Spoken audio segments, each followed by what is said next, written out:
I can't rest. My daughter deserves better.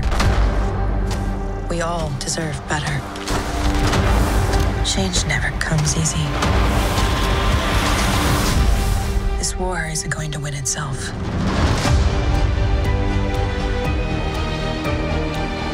All those children.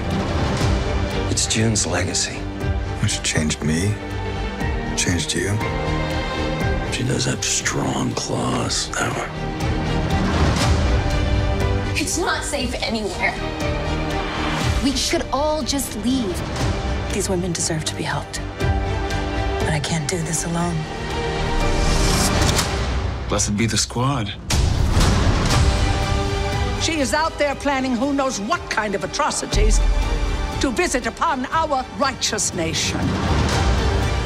I never allowed myself to see her for what she clearly is, beyond redemption.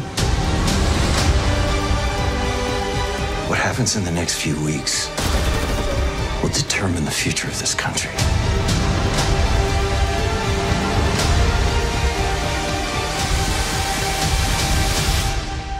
We're just getting started.